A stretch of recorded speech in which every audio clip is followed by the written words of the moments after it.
Yeah, thanks for joining us.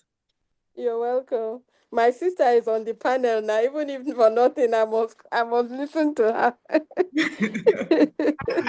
Thank you. I mean, thank you.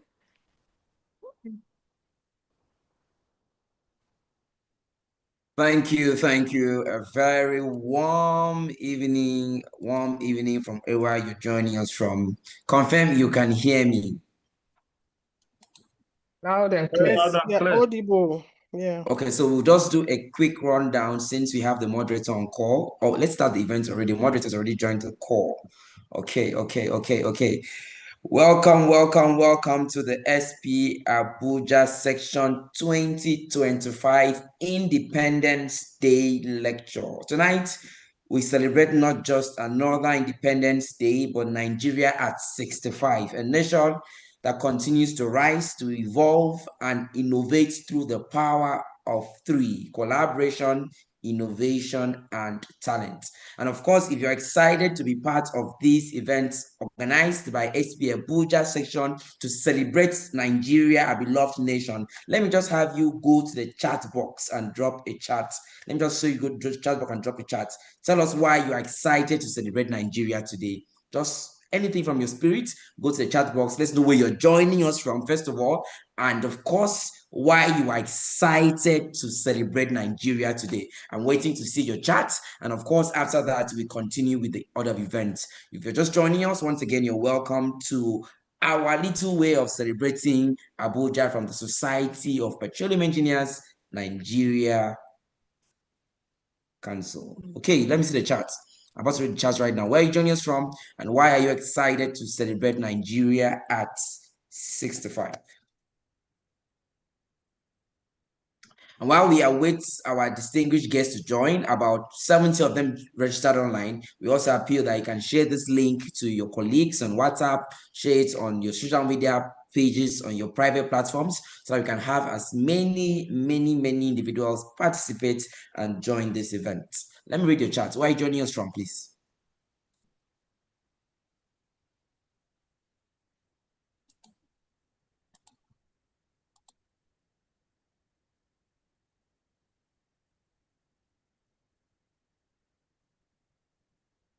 Oh, awesome.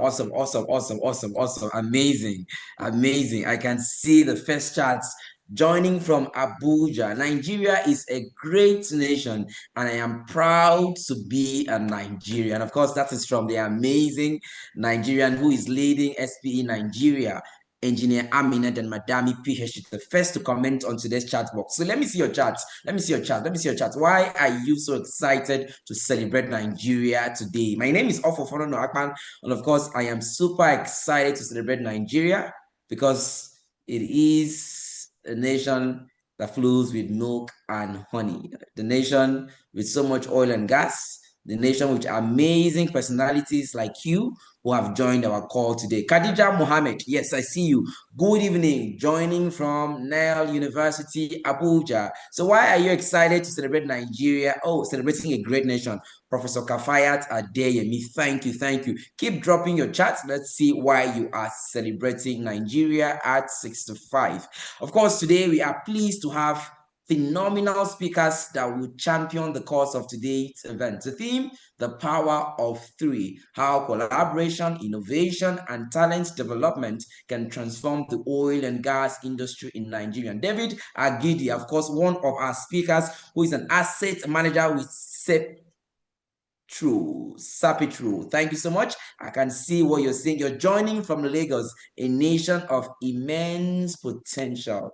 Amazing.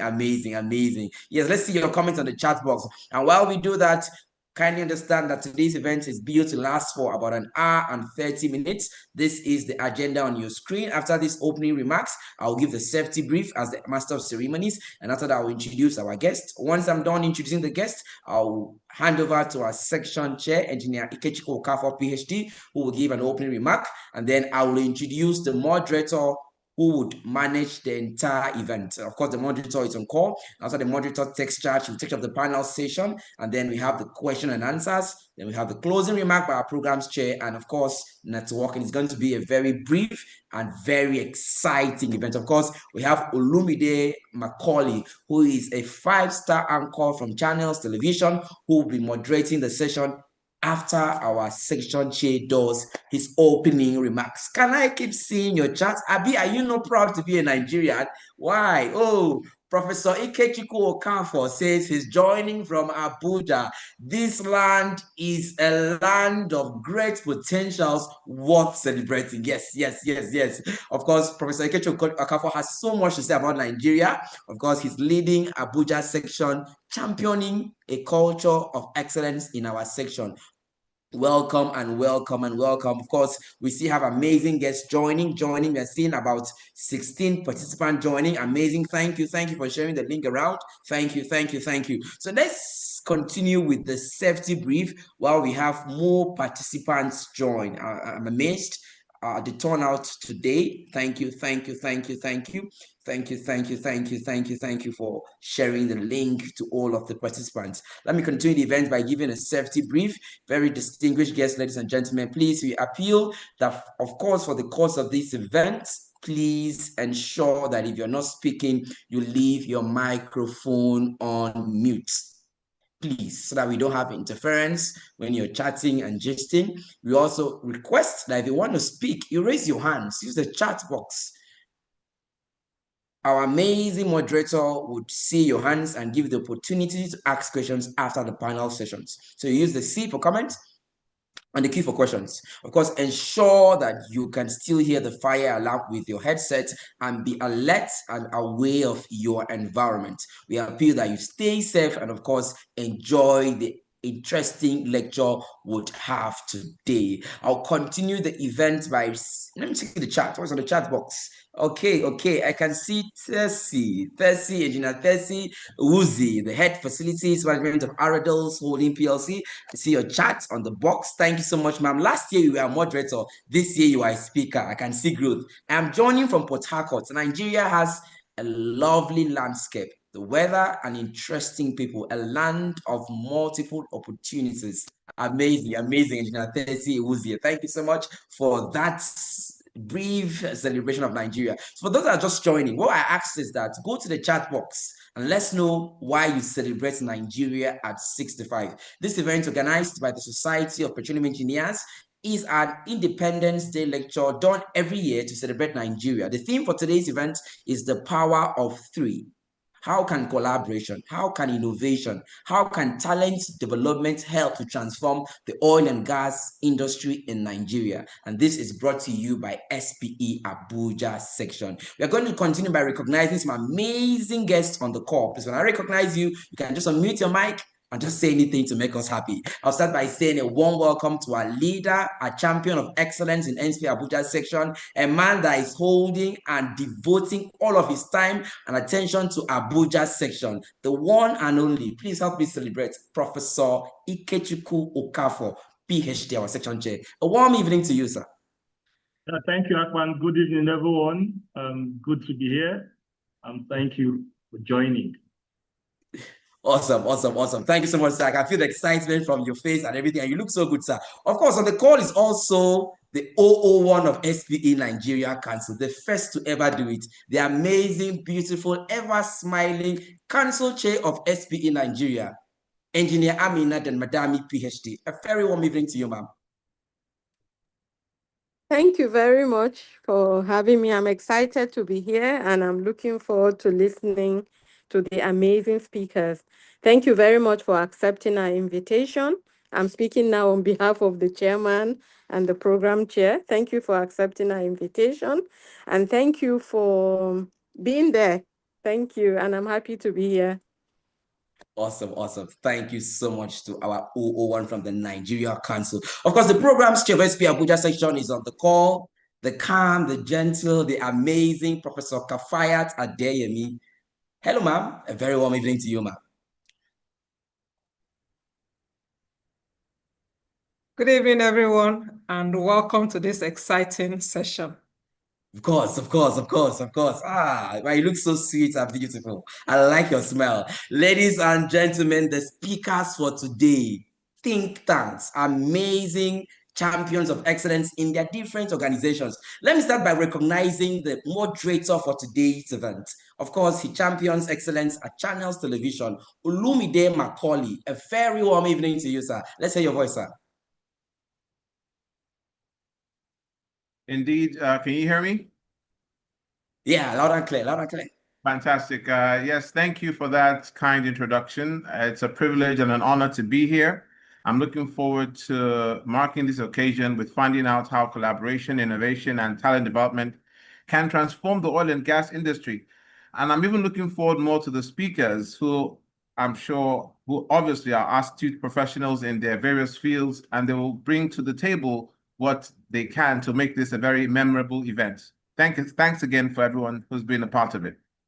Awesome, awesome. Of course, they will bring their A games to make this a very memorable event. The very first speaker that joined today's event, ladies and gentlemen, she is very punctual, and that's why I celebrate her. Of course, the Deputy Director of the NUPRC Subsurface Operations, the Himga Vivian Apaga. A very warm evening to you, ma'am. And thank you for being the first to join today's call. Welcome. Thank you very much. Thank you. Thank you very much. Good evening, all. It's a privilege to join this discussion today. I truly look forward to conversing with all of you. Thank you.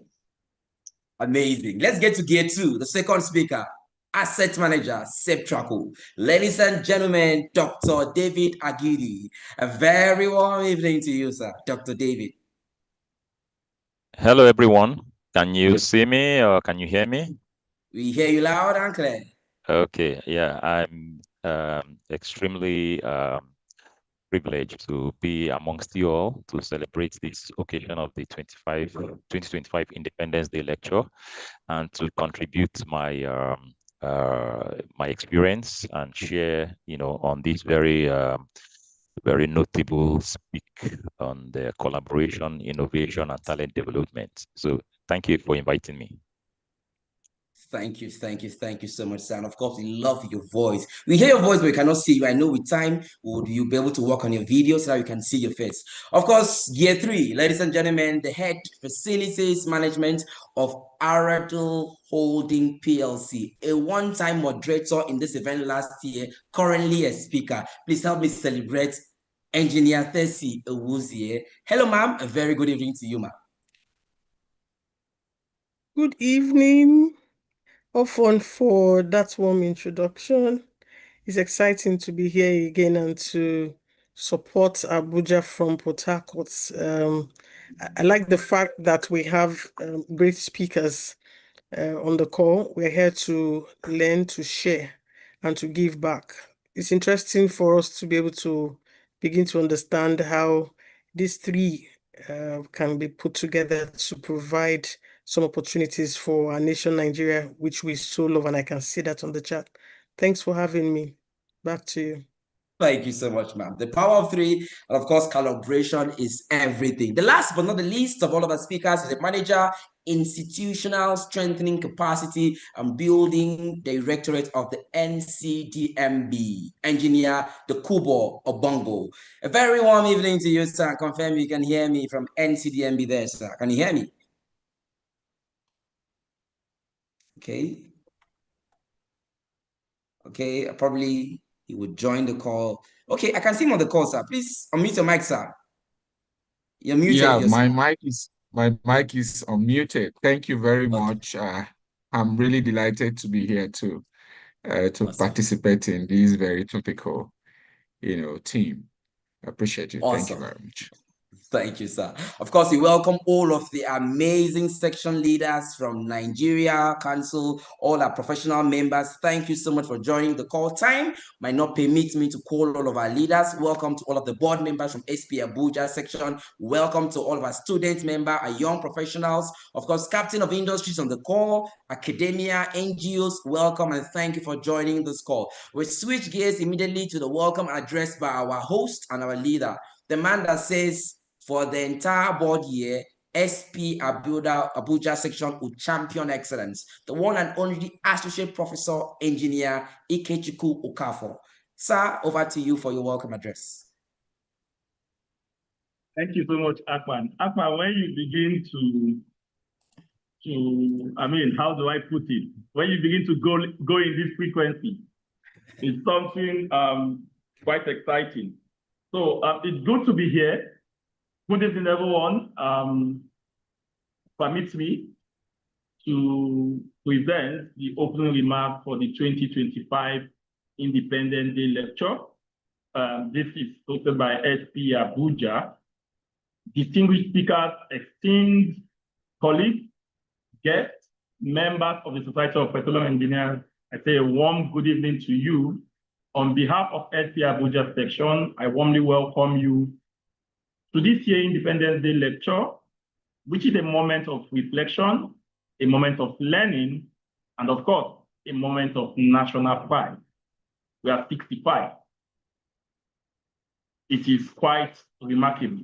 And as we commemorate Nigeria's 65 independence anniversary, we are reminded that true freedom is not only political, it is also the freedom to innovate, the freedom to collaborate, the freedom to co-create value that drives sustainable growth. This year's theme, the power of three, how collaboration, innovation, and talent development can transform the oil and gas industry, could not have come more fitting than this.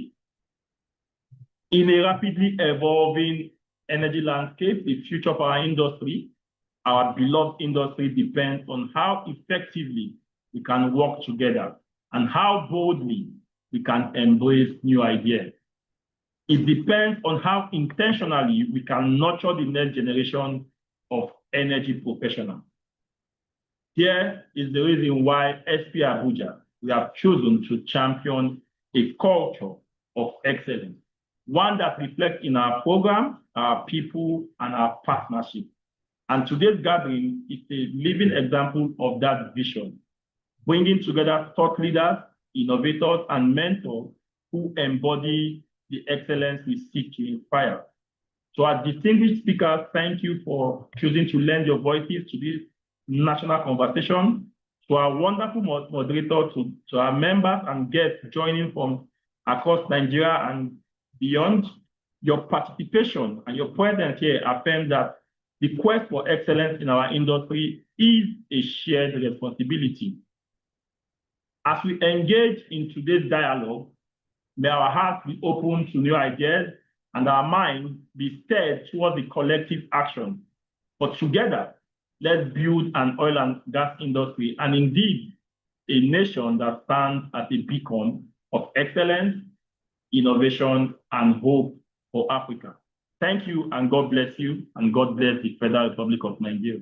Thank you. Amen. Amen. That was a powerful and, of course, a purpose-driven opening remark from our leader, the section chair of Spe Abuja, Engineer Ikechukwu Okafor.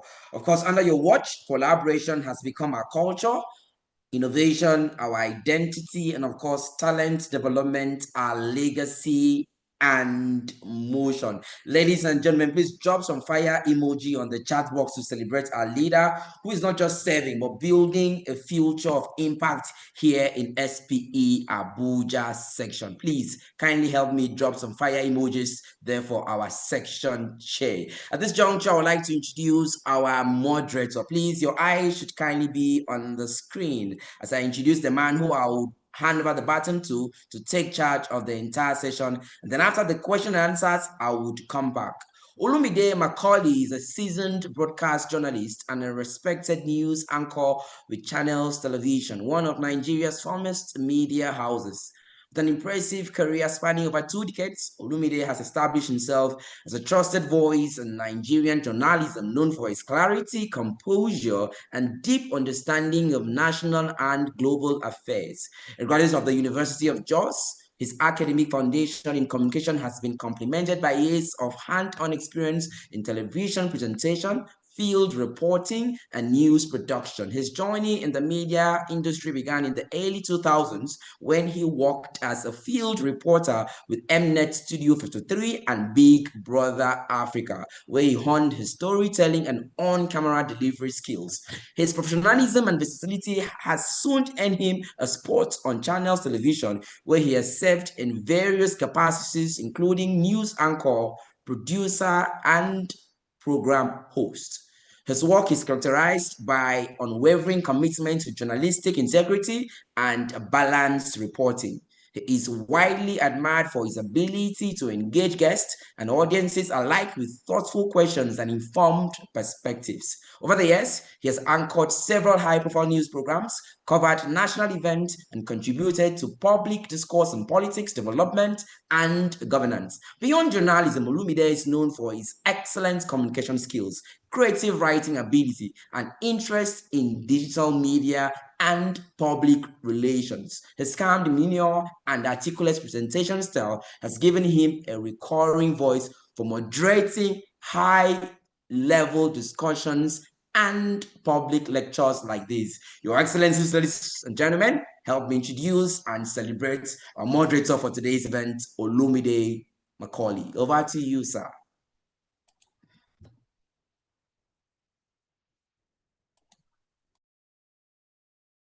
So, hold on. Can you hear me now? Can you see and hear me? Can you see and hear me? Okay. I'm here, you, yeah. We can hear you. Okay. Okay, And we can fantastic. see you now. See you Okay, now. that's great. Thank you so much for that introduction. I really appreciate it. Hello and welcome everyone. What better way to celebrate Nigeria's independence than to take a microscope and look with some of the brightest and best minds in the sector at how it can help to transform Nigeria and make us a better and more prosperous country. I would like to say a few words before we get started, that the oil and gas industry has been a cornerstone of Nigeria's economy for decades, and we know that the industry faces many challenges. However, I believe that these challenges also present opportunities for growth, innovation, and transformation, such as the theme suggests.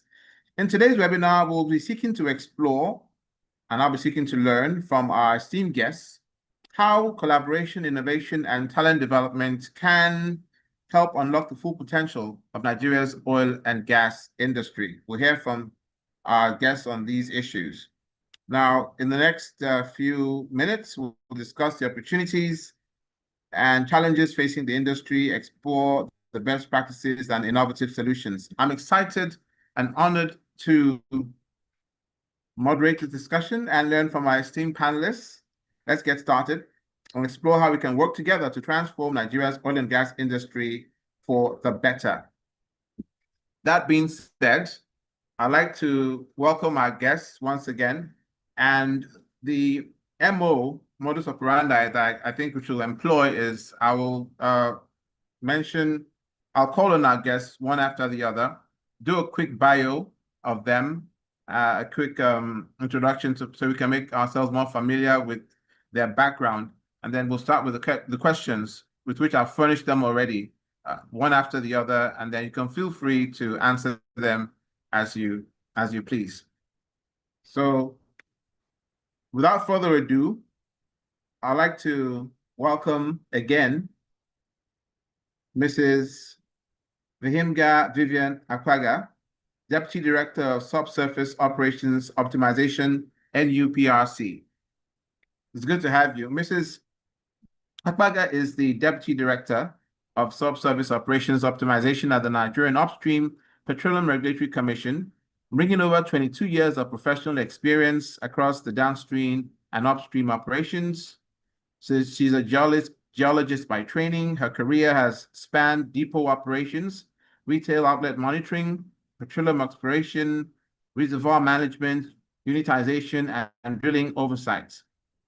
Her breadth of experience has given her a strong foundation in the technical and regulatory dimensions of petroleum operations. And that's just a few things to mention about her.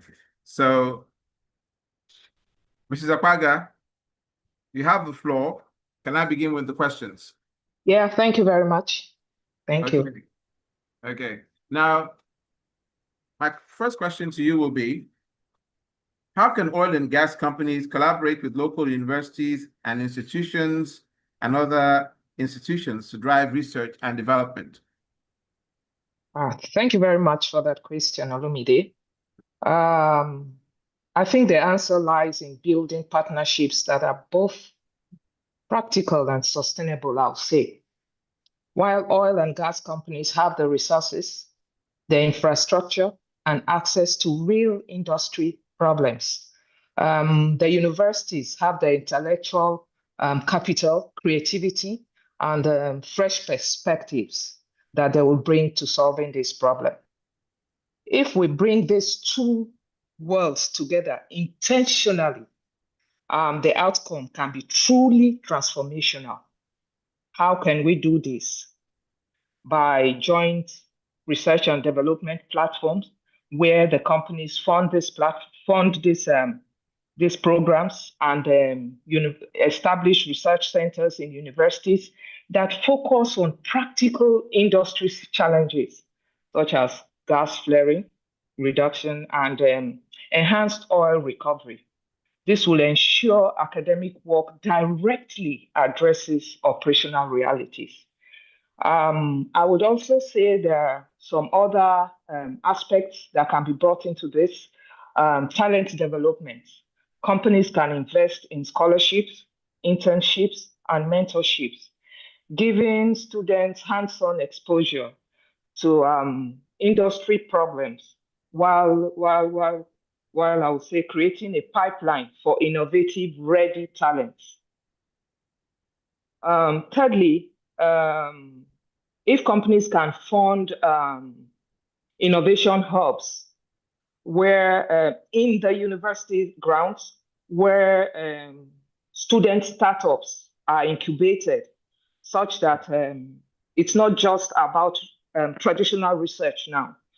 This will give room for developing solutions like digital oil fields and solution and sometimes say leak detection.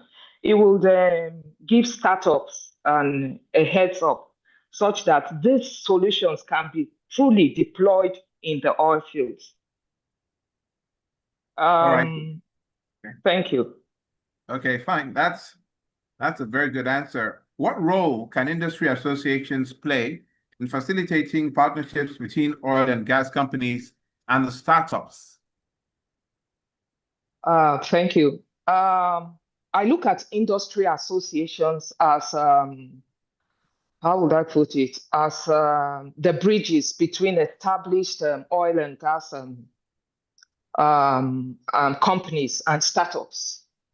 I like to think of them as the matchmakers within the industry because of how they are placed. They are neutral bodies that span across different companies. We have like people in different companies in the SPE, say for example, and they provide bodies like the SPE, NAPE, and Oil and Gas Climate Initiative.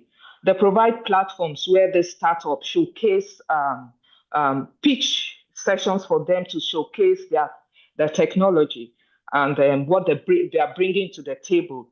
And this helps give them visibility to companies.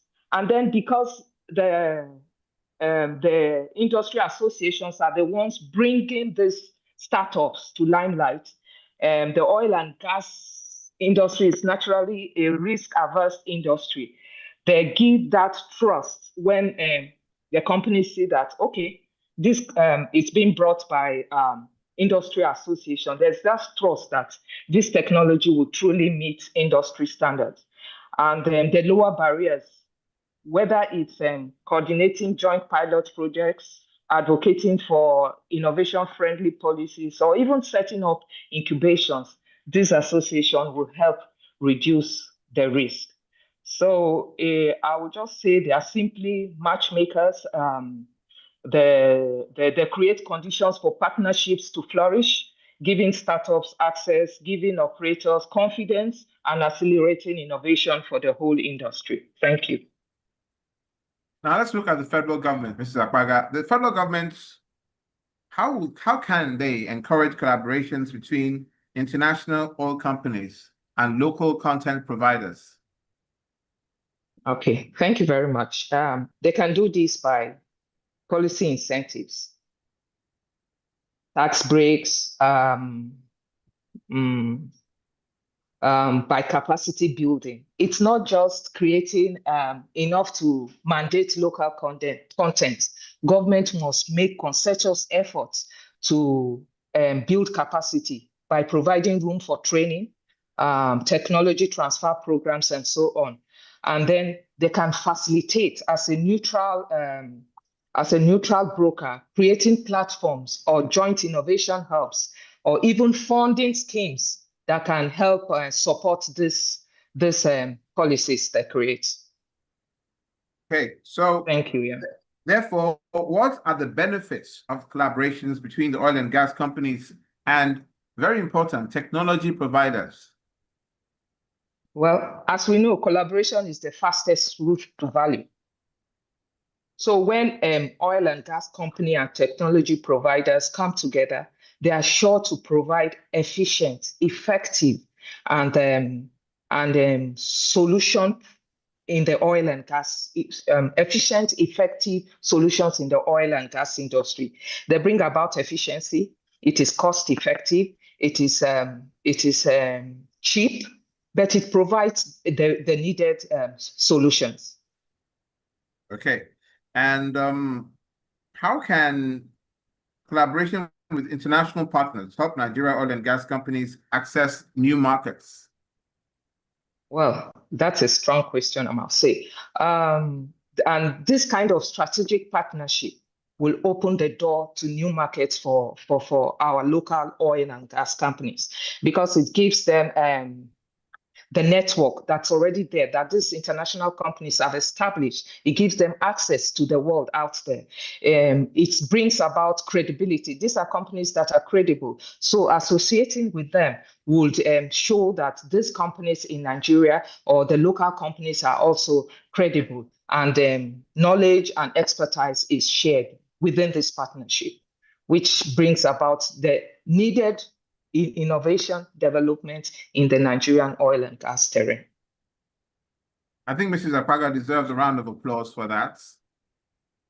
I think we should thank her for that. I didn't expect anything less. Thank you so much. I have a bonus question for you, but we'll come to that later. Thank you so much. No problem. Okay, so from there, we'll turn to Dr. David Agidi. He's an energy industry professional specializing in oil field joint ventures, management, working as an asset manager for multi-billion-dollar offshore oil field development in West Africa. He has a background in petroleum and natural resources engineering and leverages his expertise in strategy and business process optimization, including gas monetization, to manage multidisciplinary teams and achieve project objectives. You're welcome to this webinar, Dr. Agidi. So my first question to you will be, what skills gaps need to be addressed to develop a world-class oil and gas workforce? Do we have a skills gap presently in Nigeria? And what aspect of that do we need to focus our attention on?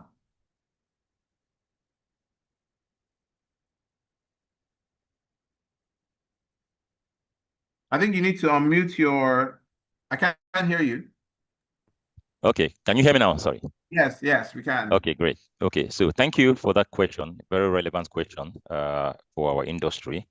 The skill gaps, there are skill gaps definitely. And you know, those skill gaps that will be relevant to our industry include both technical skill gaps. These are core engineering and geoscience skill gaps that are relevant for our exploring, our developing and producing those oil and gas resources. So those are very essential, and they need to be addressed holistically. This also include drilling skill gaps, production, even the assets, the above ground equipments. You need to have the skills to be able to manage those complex and very, I'll call it safety intensive assets to be able to ensure that people are, happy to work there, on a day-to-day basis and add value to the organization and the community. There are also, as we are part of a global community, there are also, energy transition and what you call sustainability skill gaps. We need to have that awareness, and so there will be a lot of innovation towards trying to improve our operations to ensure that we are not our emission levels, our carbon footprints are reduced to the barest minimum. I mean, this is something that has become something of importance to organizations and to the community, the world community, global community of recent, as we begin to provide energy needs to growing population around the world. So that is also essential. We are in a digital age now, so we're no longer analog. So there's also the digital skill gaps that needs to be acquired. We are no longer, a dinosaur organization. I mean, some people like to think of oil and gas as still in the stone age, but while the resource and producing oil still remains the same, but the way we do it, the way we approach it, sensitive to the environment, eco-sensitivity, the blue economy thing, we need to be conversant with that. And there are places around the world where people are very sensitive to pollution. So those skill gaps there. Then there's also the soft and behavioral skill gaps. We need to be able to know how to interact with other functions. It's a very multi-dimensional, multifunctional industry, from exploration to refining petrochemicals, and so, downstream, that's upstream, midstream, downstream. So there's a need to have those soft skills where you interact both with external and internal customers and ensure that your objectives are achieved. So I'll just leave it at that. There's a whole lot of gaps. Okay, now let's bring in STEM education into it. Science, technology, mathematics. How can the oil and gas companies in Nigeria support the development of STEM education in local schools? And how will that help to buoy or to make to add value to the oil and gas companies in Nigeria? Thank you, Olumide, for that. Definitely, there is a role to play by the industry. Education is not a government or community thing alone. It's also a corporate social responsibility. You can't continue to take, but you also need to give. So there's a whole lot of role to play by the oil and gas industry. One is first, you need to support those provide those educational institutions, support them. We have I think over about 20 petroleum or geoscience schools right now in Nigeria. They keep growing in numbers. It used to be concentrated in the south belt, but now we have schools even in the northern part of Nigeria as well. They may look remote to where the activities are, but I think they also play a need to develop capacity in those areas. Obviously we have frontiers in the north as well too, so this might be channeled towards their local needs as well. So there is a need for oil and gas industries to set up I'll call it a capacity building initiative where they either mentor or they adopt certain schools, and then that collaboration between town and gown, so that there is no disconnect. And obviously it's going to create a pipeline where you feed new talents into the industry and ensure sustainability and continuity. So yes, funding of R&D is also is something that I would personally like to see grow. This is done in other climates, oil producing climates by the majors. So I think it's lacking, or it's still at an infancy here in Nigeria. But if we get our acts together, I think we can make the so-called technology leaders, companies that are leaders, to have some local presence, collaborating on research, local research here, so that it's not just educational, it's not just academic work, but there's also research activities going on. There is also this internship, training program where a lot of the IOCs had set up in the past. But my fear is, with the migration of the IOCs and the indigenous companies taking over, we are not seeing a lot more of that kind of internship intense program where you bring in these students while they are still in school to have a practical view of the industry. And so that enhances their knowledge, and they are ready on day one to actually be of value to their employers when they are being hired. We've seen instances where you have to go back and retrain some of these students, to be able to appreciate the activities, the oil and gas activities.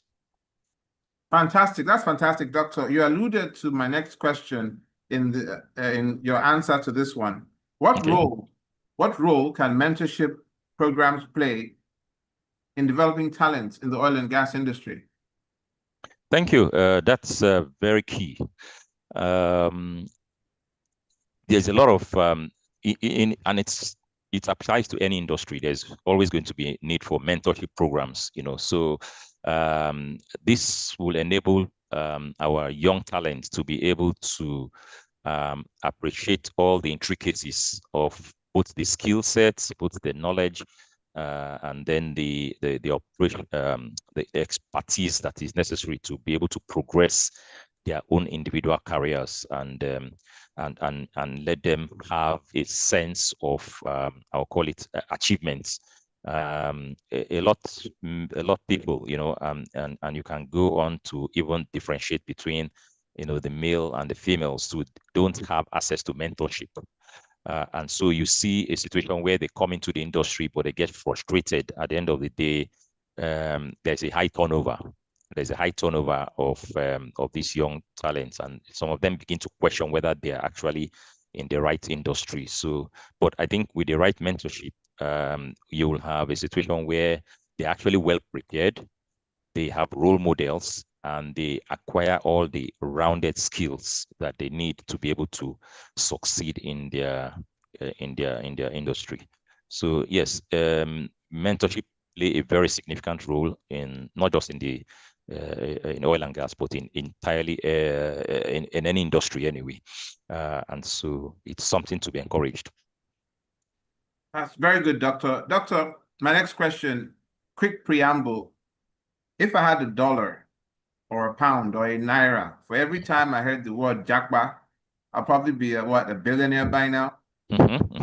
So it's affecting all spheres of life in Nigeria.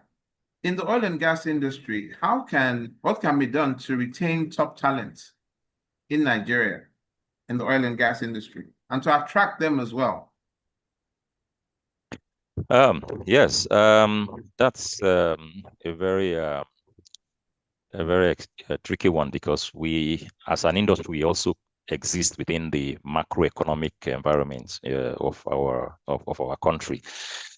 Well, yeah, JAPA is something that will always occur, for other reasons. People want to, JAPA to a stronger, an economy where the currency is stronger, so, yes, or where there are actually social amenities, infrastructures, because beyond work, you also have a family life. So, but in order to attract talents, I think there are a whole lot of things we could do.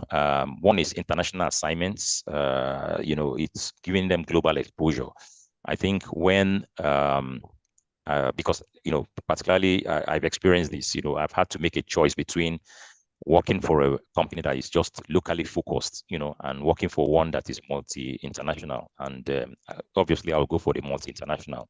It's something to encourage anyway. So, I think if companies can provide,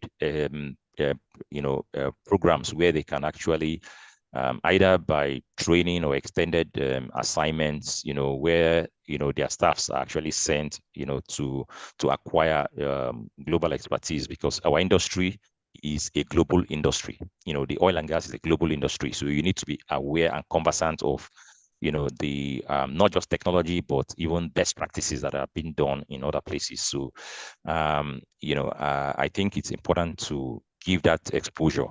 Then the company also should need to have a strong employer value proposition, whereby you are able to say, if you work for me for a certain number of period, this is what you expect. So most employees don't know what to expect after working for an organization for maybe 5, 10, 15 years. But I think in your employee proposition, which is going to be your handbook, you need to be able to make clear to your employees, what you are offering them, with a lifetime of service. So I think that will help retention. And then cooking, people will always move from one company to the other as well. So when we're talking of, it's not just Jackpot as well, it's also, migrating to other places, greener pastures. So I think it's important for the organization to benchmark their packages, and I'm talking of complete packages with their peers, so as to make sure that they don't end up bringing talents and losing them to their to their peers. So there's a whole lot of things that can be done in that space to make sure that we retain talent in the company and in the country. Thank you. Finally, Dr. Agidi, what are the benefits of investing in talent development programs in the oil and gas industry? It seems to be have a simple answer, but maybe there's something extra you might add to it. Well, business continuity. When you invest in talents, you're going to have business continuity. You can imagine the COVID period, that happened, and it was very disruptive for a lot of companies. Those that were heavily dependent on foreign experts, they couldn't bring those experts into the country for some while. And even when they came in, they had to be quarantined. There was a rule to go offshore. You have to be quarantined. You have to come into the country, be quarantined for about 2 weeks before you are sent offshore. That's 2 weeks of wastage, time wastage there. And if you don't have, and if they're not even able to come, or maybe they even have a COVID situation, then that expertise cannot. There's a gap to be filled, and most of our facilities are sometimes in remote areas, so, but when you have a local talent here that have been understudying some of these people, it's easy to just, make do. Those 2 weeks quarantine were not necessary. I think you could move from your home directly. You just be supervised, and then you move from your home directly to offshore. So there is a whole lot of things. We've seen the disruptive nature when you don't have a local pool of talents. That's number one. And then succession programs, we've seen where you might just need to have people step in. Somebody's to come and make a presentation to a client. There is disruption. So there's a whole lot of benefits for organizations to have a talent program and a local pool as well. They still need to have, international dimension to your program, but at least have built capacity here.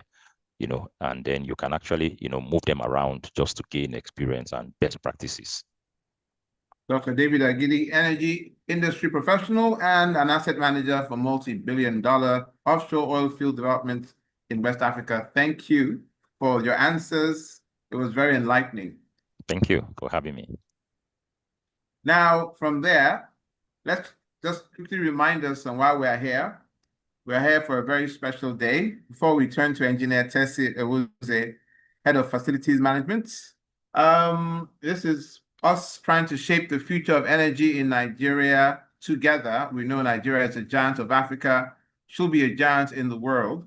Society of Petroleum Engineers is doing this, and this is the 2025 Independence Day lecture to honor the Independence Day that has just passed for 2025, and that's why we have these astute professionals enlightening us and illuminating us on how Nigeria can have a better days ahead in the oil and gas industry. Now, Engineer Tessie Ewuze, it's good to have you here. Thank you. She's a registered professional engineer with Corin. She holds an MBA from Nexford University in Washington, D.C. She earned a NEBOSH diploma in occupational safety and health alongside diplomas in leadership and management in health from the University of Washington, Global Health, and advanced business management from Nexford University, Washington, D.C. She brings over 16 years of experience in the oil and gas sector with an additional 6 years of expertise across key operational areas, including production and sales, occupational health, security, safety and environment, project management, and others. Her experience spans stakeholder management, real estate, and facility asset management, making her a well-rounded professional in both core and auxiliary aspects of the industry. So we can expect well-rounded answers from her. So that said, my first question to you will be, what innovative technologies can be applied to enhance oil recovery from oil fields? Thank you, Olumide, for that question. So just to bear in mind, oil recovery, there is a benefit for doing it so that we can understand when we start talking about the technologies. Is actually in lay terms to say how much of this additional oil can we get from our reservoirs. So within 5 to 10 or 15 or 20, how much of it can we get from our primary reservoir? And that's what we are going to be looking at to say what technologies do we implement to get that done. EOR, as it's usually called in the industry, there are very familiar things one can actually do, like chemical injection. What that means is being able to add, so I'm trying not to be very academic in my explanation. So trying as much as possible. So you could, chemical injection just means what are you going to be doing in adding chemicals or some kind of component into the ground to ensure that you optimize production, that you increase the quantity of oil you should get from a single reservoir. So chemical injection is important. It's something that can be done. It's equally general. I think most of the companies, they do that already. CO2 flooding as well. Polymer flooding, that can be done. These are increasing effective and a way of having oil recovery in mature fields within the country. You can equally show that in terms of reducing interfacial tension in the reservoirs as well. One of the other things that can be done is integrating artificial intelligence. I know a lot of people want to hear artificial intelligence, they're like, again, So it's a lot of models are being built as we speak, trying to have some simulation of models for our various reservoir, having some kind of a seismic imaging that allows operators to begin to predict our reservoir behavior and precision just to optimize our production in real time. Some tools have even been developed and placed in different locations in the field just to be able to give that kind of report. So Saudi Aramco, for example, it's on record, and that's the way why I'm going to be mentioning their name. I'll try not to mention companies and their names, but because this is already out there. There's digital twins in reservoir management that has extended the life of their production between 10 to 15%. So the main idea for that and the reason why AI or chemical injection or CO2 flooding or nanotechnology, for example, polymer flooding is required is just to optimize production, reduce downtime or deferment, or not taking good opportunities, increasing revenue.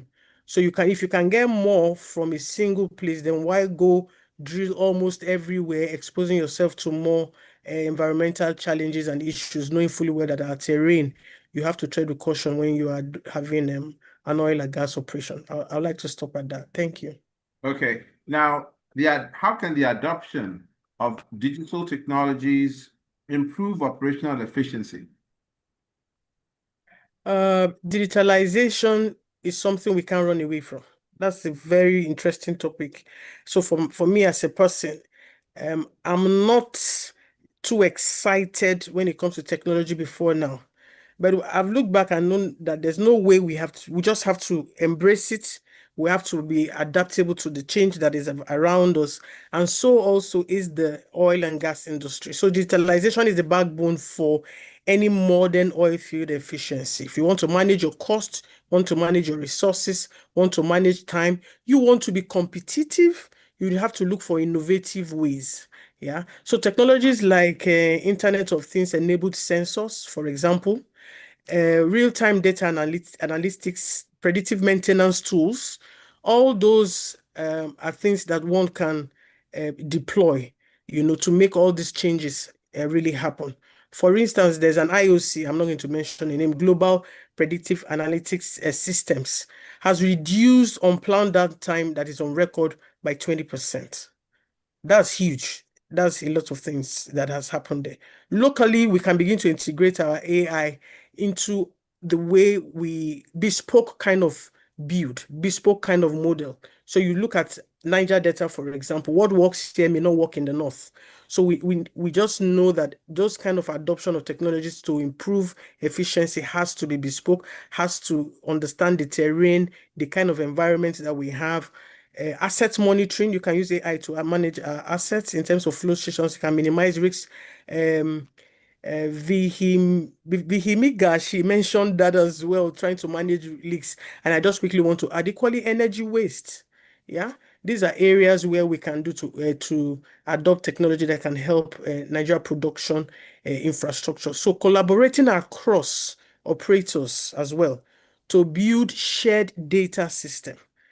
Me, myself, and I, it's no longer me, myself, and I. When it comes to technology, can I go across to meet a marginal field? Can three marginal fields come together to collaborate to say, can we share data for the benefit of Nigeria? Knowing fully well what we're talking about is how does this benefit us as a country? So can they begin to collaborate to share data that can help address general industries, digital skill gap, and infrastructure limitations?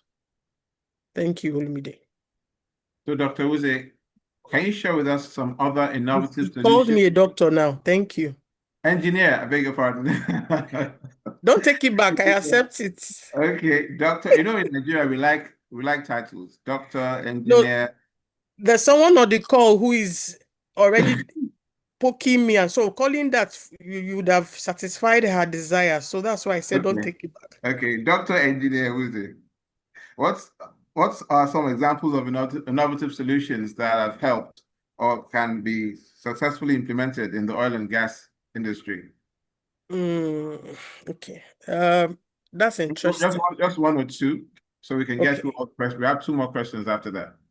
Okay. There is a project that was delivered by one of the IOCs that is equally in JV with NNPC.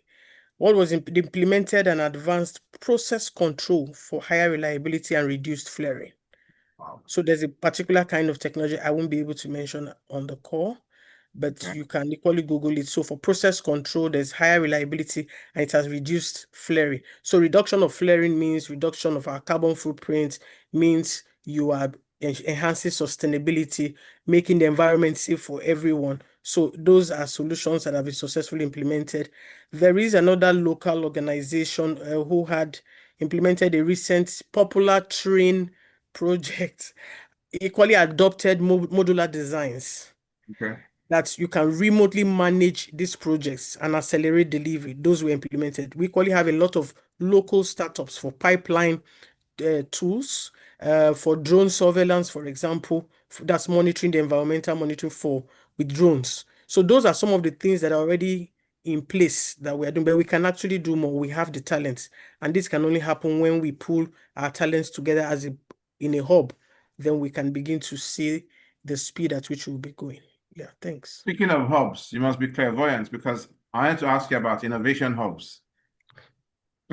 So how can they support the development of new technologies in the oil and gas industry? All right. Thanks, Olumide. Innovative hubs to support development. Nigeria urgently needs some kind of structured energy innovation hubs. Yeah, it's required. If we don't have those hubs, we can't travel far. We may be successful in small scale, but if we need to upscale and begin to impact the country as an industry in oil and gas, then we need to have collaborative ecosystem, linking operators, linking the academia from universities. I heard one of our panelists this evening mentioning that. I was very excited while he was speaking. Even tech startups, we need to come together to say what works for all of us. How do we collaborate? How do we retain this understanding, this knowledge? How do we build this skill across? If we have people who have the strength for research, they go do the research, others are implementing, some other people are finding simpler ways to have it done.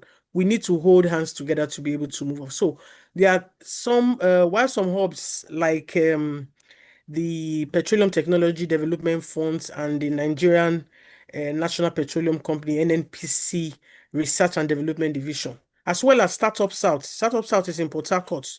The 10th version is going on in this October. They exist, and they can actually begin to have stronger commercialization pathways for funding.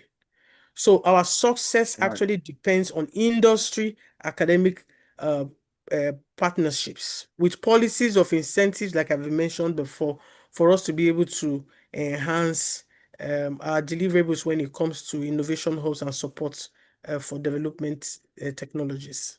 Yeah.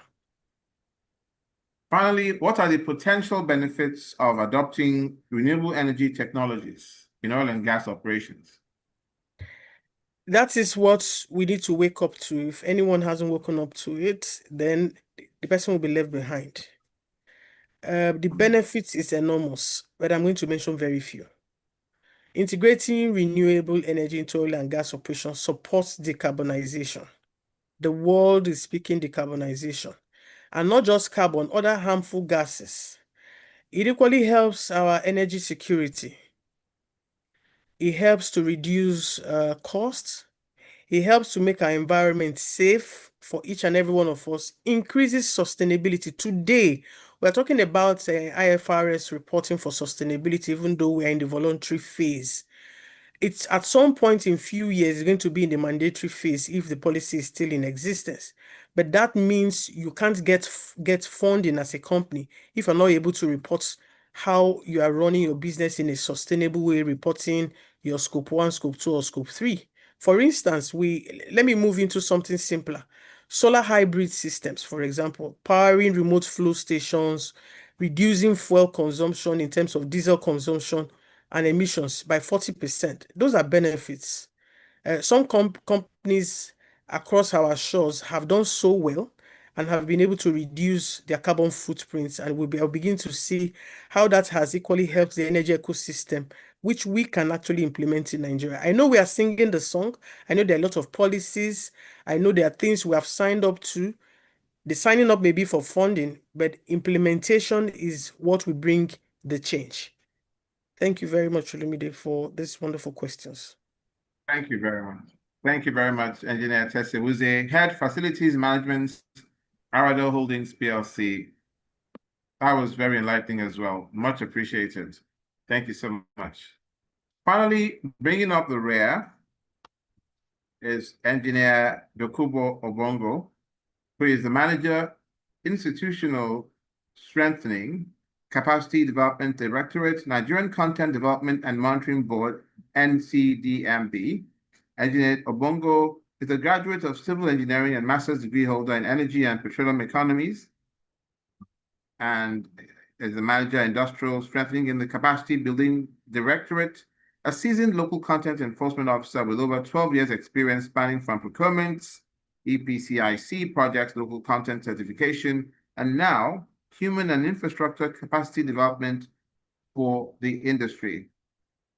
Thank you for holding on and being with us. And Bongo, so my first question is Thank this. you very much, Mr. Olumide. How can collaboration, innovation, and talent development help Nigeria's oil and gas industry increase its revenue contribution to the economy? Okay, thank you very much. First, I'm glad that as a country, consciousness around innovation, collaboration, and talent development is on the front burner.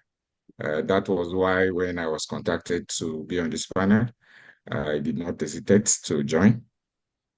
Well, collaboration, let me look at the keywords.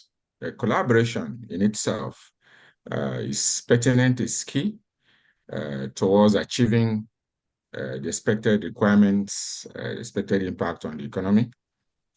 Collaboration has to happen at the various phases, looking at the government and the various levels of government, the tertiary institutions, talking about the educational bit of the collaboration, and then even the secondary education, talking about technical and vocational education, and of course, primary education. There has to be some bit of deep thinking around catching them young, bringing their attention and interests to the trends, global trends, and of course, the mainstay of our economy and how they can contribute their own quota. So for us as a board, we've been very robust talking about collaboration by providing the requisite infrastructure. Of course, for you to be able to identify talents and innovate talents, you must provide the basic infrastructure, talking about laboratories, talking about workshops, talking about hostels, even classroom blocks, and then, of course, state-of-the-art equipments to bring them up to speed. So across the country, we deemed it necessary to collaborate with universities. As I speak to you, we have several technology and innovation centers that we are erecting across the country. One is going to come up in the University of Port Harcourt. The other one is in River State University. We also have centers of excellence across almost the 6 geopolitical zones at various stages. These are going to form tech hubs where people with different concepts will come, and then the ideas brought down to paper, built as models, incentives we provided, and then we help them by ensuring that they have the commercialization bit of it, and then access to markets within the West African sub-region and beyond. So that's that. And then when you talk about innovation, as a board, we have been very also big around innovation. Periodically, we partner with actors, and we run what we call technology competitions, hackathons, where universities from across the country come up with different technological ideas. So we put them through boot camps, ensure that they are well mentored, and then the models are developed, and then we provide incentives too for them. We did that in 2022. Matter of fact, when we wanted to organize the grand finale of that hackathon we carried out, when the students were coming through from the airport, the then information minister, Mr. Lai Mohammed, saw them, and they were shocked. He wanted to even partner with us, having the federal government partner with us to expand it, to make it much more a broader project. So that's that. And then as we speak now, we are working towards organizing a second one, which we call Engineering Olympiad. That is also focused at, developing homegrown technology. Of course, as a matter of fact, we are very conscious as a people, considering the trend around the climate change and all of the agitations with carbon footprint reduction and all that. The political bit of it, let me not dwell on it. We know that someday, sometime, these people will get up and tell us that when giving you any of your technology for any fossil fuel development and all that, and extraction and exploration of fossil fuel. So as a people, this is very topical and germane for us to be able to start thinking around how we can develop intentional technology to be able to brace for these restrictions that may come up in future, so that our natural resources will not be trapped. We'll be able to explore them and use them for our own economic development to get to where the West has attained. And then for talent development, I've been able to also talk about it. We try to provide the basic incentive to ensure that these ideas are well incubated, and then we mentor them and guide them to access to market. Of course, there are so many international collaboration going on with respect to that regard, where we have African Continental Free Trade Agreement, AFTA, and AFTA is looking at having a central database of capacities and opportunities that exist in the region, wherein we can interact and ensure that the needs are brought to bear. And then people are pointed to the various capacities that exist in the various member countries. So these are the collaborations, the innovations, and the talent development modalities we have been able to put together as a board. I'll end it there.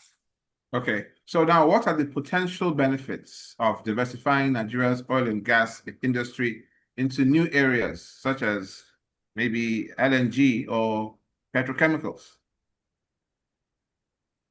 Of course. Or has that been done already?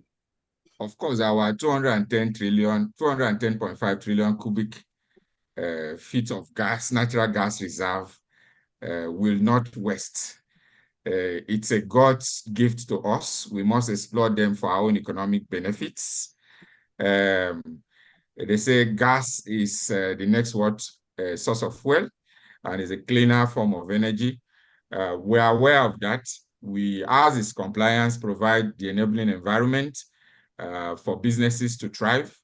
We are very conscious about that. We are also encouraging the gas monetization scheme and all that policies of the then President Muhammadu Buhari, and of course the current president, to ensure that diversification is actualized.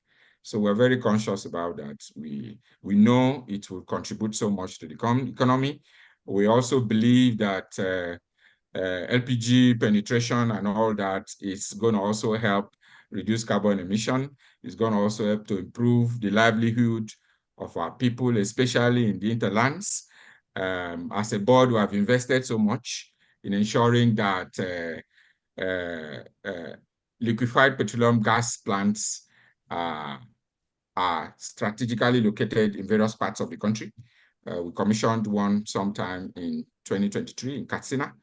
And all of that are part of efforts to see how we can diversify energy security and all that. Dr. Bongo, Engineer Bongo, what role can technology play in enhancing transparency and accountability in the oil and gas industry? Okay, I'm going to tackle that question in two prongs. Okay. Firstly, technology to further entrench transparency has to do with ensuring that our systems are well protected technology-wise. Systems like NIPEX, we have to be sure that they are well encrypted and protected. As an insider in the industry, as a compliant enforcer, I've seen a lot of things. Let me not come on air to talk about things like that. But we must be able to, fortify our systems to infuse competition to ensure that the best that has the right capacity, financial muscle, are the ones that get projects and are able to deliver them within the meaningful time, costs, and of course, effectiveness to achieve the project's objective. And then secondly, with respect to compliance, enforcement as a compliance organization. We try to also ensure that technology is adopted in the course of our reviews, so that in the digital footprint of the review system, whether it is rendering, whether it is compliance monitoring, whether it is certification at various levels, there is accountability to be able to say, this is the person that had access to this system at a certain point in time. Can you give account of stewardship? How did you make this kind of recommendation? You understand? So that's the part I feel technology will play. Let me not go into the accounting world. Of course, if technology is also adopted in our financial systems, there will be so much to gain in terms of reduction in leakages in government and due process. So I went yes, that's a very brilliant answer. I will take that as the last question because I just realized that I was enjoying the answer so much that I ran into the time for the question and answer session. So I apologize for that. There are a lot of subject matters you mentioned when it comes to capacity building. Yes. I would have loved to also at least touch some base on it. Go ahead. In terms of talent development. Yes, please go on. As a human capacity development expert, it would be nice at least dwell a little bit on that. Human capacity development is key, ensuring that Nigerian manning takes over a lot of things that foreign expatriates used to do for us. It's going to have a resultant effect on our gross domestic product when these people are gainfully employed and those values are retained in country. We do that by being deliberate around ensuring that on the back of every project, the skill sets are ahead of time, well cascaded, so that we know the competencies that Nigerians are expected to get. So we sensitize them ahead of time, and then we sponsor people in different trainings and certifications to enable them get on these projects. And then on the back of the projects, that's the HCDs on directly on the back of projects, we x-ray these skill sets and then see how we can train people.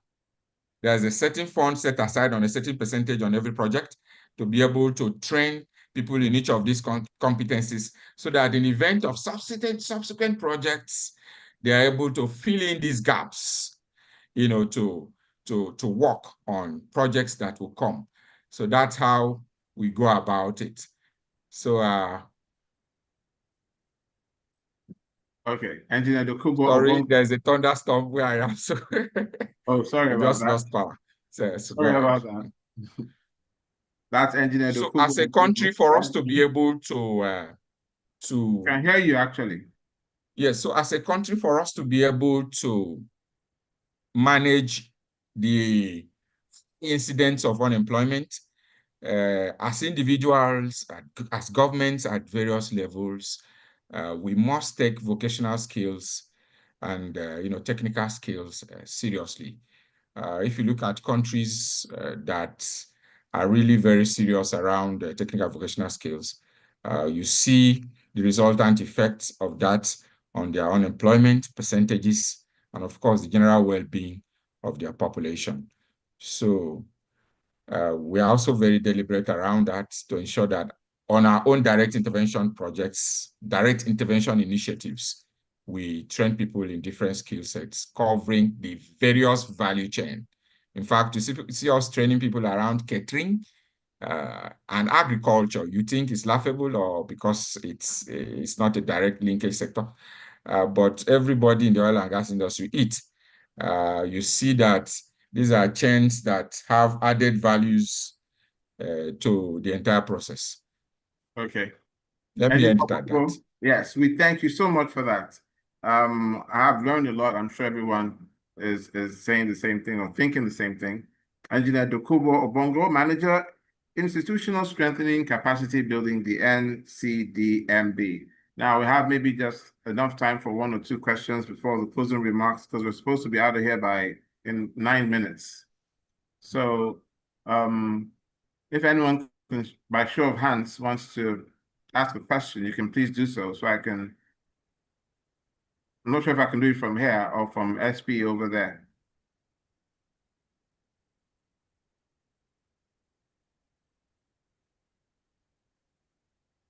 Are there any questions? Okay. While we await if there are any questions, any of our somebody has indicated already. One Abdul Mumuni. Yeah, I see a raise of okay, hand there. could you unmute? Okay. Yes. Thank you very much. All right. The We can hear you. all the eminent members of SPE, the moderator and the wonderful speakers. I commend your analysis and the knowledge you have impacted this evening. My name is Abdul Momin Aliyu. My question, without wasting much of your time, it goes to Engineer Dr. Tessie, who spoke about enhanced oil recovery. During her speech, she was very elaborate about how enhanced oil recovery can help optimize oil production. I think it's a wonderful thing, but my concern is that we all know that most chemicals used in Nigeria are imported.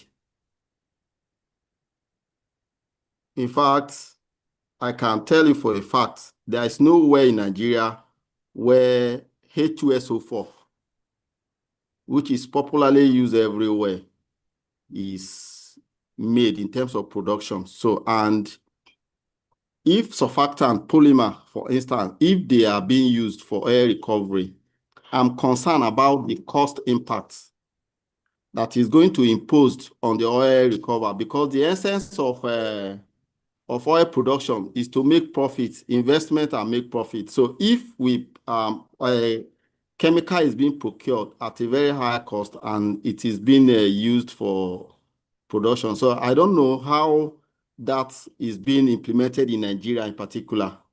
I have read a lot of literatures where those most implementation have been in Europe and Middle East, and especially China has also done a lot of work on CCU. That is, they capture carbon, store it in the reservoir, and they inject it for enhanced oil recovery. So I don't know how profitable it is in Nigeria. I don't know, or if there is any at all, any reservoir in Nigeria that this chemical enhanced oil recovery have been used.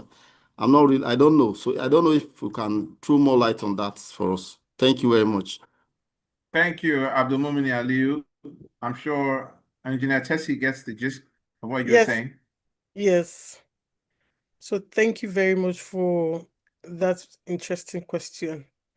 And I'm going to take it a little bit into details based on what I have mentioned. So when I mention things around chemical injection, indeed, you have mentioned that in the Middle East, it's very common. The production is out of the shores of the nation.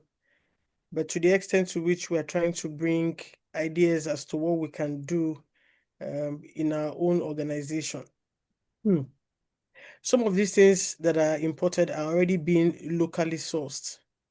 Just like Doctor was saying, that the knowledge base for some of these things are already being enhanced through research and through collaboration. It may be expensive today. We all know it's expensive. But what we are saying as Nigeria, what do we start doing from today? Using talent development, collaboration, and innovation to reduce the cost of some of these things that we currently see as a challenge in the industry. And I think that's why this call is here. And I want to thank all the other speakers who have provided a lot of insights as to what can be done to bridge this gap that you have actually pointed out in detail. It's not just for chemical injection. There is a suite of other things that require collaboration to be able to increase efficiency. We're already doing well in some of the corrosion inhibitors, the emulsifier, scale inhibitors. We're already doing well. And so by the time we begin to take a step back to say how much more can we do with what we currently have now, we see that we are having a lot of cost efficiency, job creation, and faster response time as we transfer knowledge from experts to our local workforce. I don't know if I've been able to provide some clarity around your question. Thank you. Thank you. I'm Dr. satisfied. Agidi, you wanted to say something? Dr. Agidi? You wanted to say something? Were you, could you unmute? Did you want to contribute to that answer? Can you hear me? Can you hear me now? Yeah, yes, actually, yes. No, I'm just going to commend Engineer Tessie for her brilliant response to that. But, I think this speaks to local content development, which Engineer Dokubo Obongo is actually well versed in. The nation has actually come a long way. So, yeah, it used to be a while where, 80 to 90% of the materials we use in this country actually imported. Even the wellheads that we use to produce those materials, take steel, for instance, to complete those wells. The steels are imported. Our steel industry is still at the infancy. But, the last project we did in my organization in collaboration with Total, that's the Egina, which Egina oil field, which is contributing, at one point at the peak, contributed more than 10% to Nigeria's oil production. We had almost 77% local content achievements that was done here in a site called Ladol, offshore, Lagos offshore, the development site there. We did a lot of local content here. Even the ICSS panels, the electronic panels, and the FPSO was actually manufactured in Honeywell in Lagos and shipped to South Korea, to be installed on the FPSO. So we did a whole lot of things here in Nigeria. Sophisticated weldings we are done here. People have been trained on, on technology that they've never seen, But the only unfortunate thing is that we didn't have a pool of projects. I mean, as a country, that's after Egina. Egina is almost like more than 5-6 years ago. There's been no oil field developments, major one that has been done so far to kind of encourage those talents to remain and to be utilized. So I wouldn't be surprised that some of those skilled workforce have actually migrated to other countries. It's unfortunate, but I think we are going there, and I think there's an opportunity for the speaker who asked that question to also go into the business of producing hydrogen sulfate to supply, I think that's barite or something like that, or barium sulfate or hydrogen sulfate, or drilling mud, drilling fluid, all these things to supply the industry. I think there is a lot of multiplier effects of ecology of suppliers and providers that is needed to move our industry, from, like one speaker used to say, from consumption to production. Thank you. You got a lot of thumbs up from the professionals here. Let's take one more question from Mr. Akechukwu Okafo. Okay, thank you, Olumide. Not necessarily a question, just to align with what Madam Tetty and then Dr. David had said, and to maybe throw more light with a relatable example. If maybe I could just, if you could see, having like a project. That project was done by one of my students just by June this year. Is the development of a biosurfactant for enhanced oil recovery. And that's one of the many researches we are leaning on, because we're looking at product substitution. Yes, imports are happening, but it is not as it used to be. there is a lot of deliberate, intentional research that are going on, and then many thanks to NCDMB. NCDMB is, the one I know of, putting quite enormous effort in capacity development, especially around HCD, and in terms of developing technical capacity for our students through indigenous software application.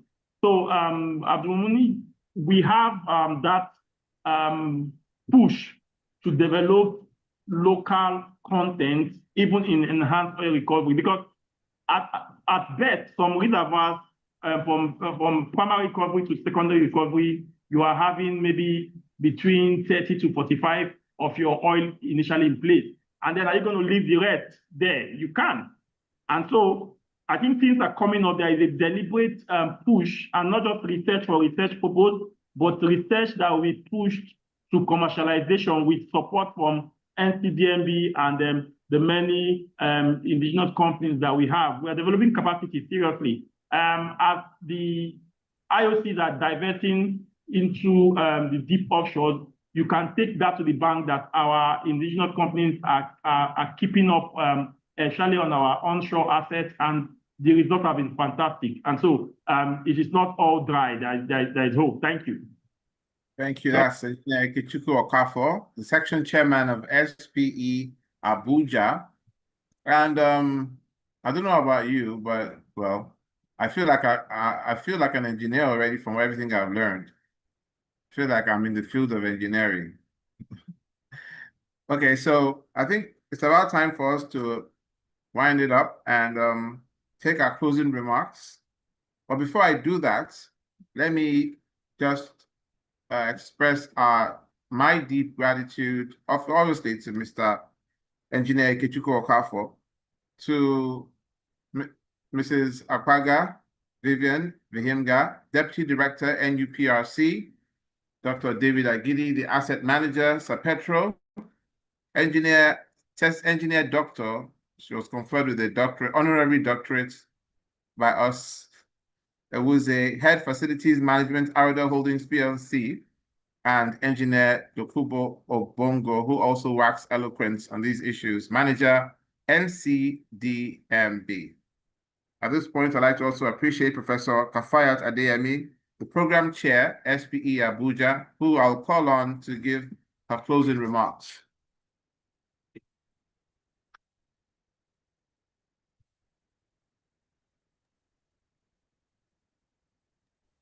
Okay. Thank you to our amazing moderator. Just before Professor Adeyemi comes in, please permit me to just give a few announcements. Of course, it was a transformational evening. It was so phenomenal.